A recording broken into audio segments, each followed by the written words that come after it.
আসসালামু আলাইকুম প্রিয় দর্শক মণ্ডলী, যাবতীয় কঠিন অসুখ থেকে একমাত্র আল্লাহ তাআলাই মুক্তি দিয়ে থাকেন বিভিন্ন দোয়া ও আমল দ্বারা। ওষুধ শুধুমাত্র মাধ্যম বা ওসিলা।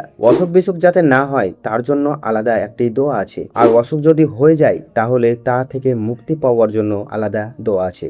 আজকের ভিডিওতে পবিত্র হাদিস শরীফ থেকে সুন্দর একটি দোয়া নিয়ে আলোচনা করব, যার দ্বারা একজন অসুস্থ ব্যক্তি দ্রুত সুস্থ হতে পারবে। ভিডিওটি না স্কিপ করে না টেনে শেষ পর্যন্ত দেখুন, ইনশাল্লাহ উপকৃত হবেন। কোনো অসুস্থ ব্যক্তিকে দেখতে গিয়ে বা নিজে অসুস্থ হলে দোয়াটি বিশ্বাসের সঙ্গে পাঠ করলে আল্লাহর রহমতে দ্রুত সুস্থ হওয়া যাবে। এবং যারা অনেক পুরনো রোগের জন্য ডাক্তারি ওষুধ সেবন করে, তারা যদি ওষুধ খাওয়ার পাশাপাশি এই দোয়াটি নিয়মিত পাঠ করে তাহলে দ্রুত রোগের থেকে মুক্তি লাভ করবে ইনশাআল্লাহ। দোয়াটি সুবিধা মতো যে কোনো সময় পড়া যাবে। তো চলুন এবার দোয়াটি জেনে নেওয়া যাক।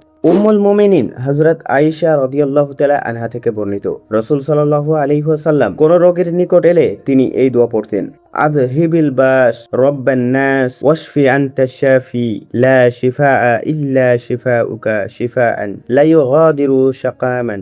হে মানুষের প্রভু, ব্যাধি ও কষ্ট দূর করে দাও, রোগ মুক্তি করে দাও। তুমি আরোগ্য দানকারী, তোমার আরোগ্য দানই আসল, যা কোনো রোগকেই ছাড়ে না। খুবই সুন্দর একটি দোয়া, যা সহিহ হাদিস দ্বারা প্রমাণিত। কোনো রোগীকে দেখতে গিয়ে বা নিজে অসুস্থ হলে এই দোয়াটি আল্লাহর উপর বিশ্বাস রেখে পাঠ করতে হবে। আল্লাহ তাআলা চাইলে খুব তাড়াতাড়ি অসুস্থ ব্যক্তি সুস্থ হয়ে যাবে। প্রিয় দর্শক মণ্ডলী, দোয়াটি একবার না হলেও পড়তে হবে দিনে। আল্লাহ তাআলা আমাদের অসুখ বিসুখ যা আছে আল্লাহর রহমতে দূর হয়ে যাবে। তো প্রিয় দর্শক মণ্ডলী, এই ছিল সুন্দর একটি দোয়া যা আপনাদের কাজে আসবে।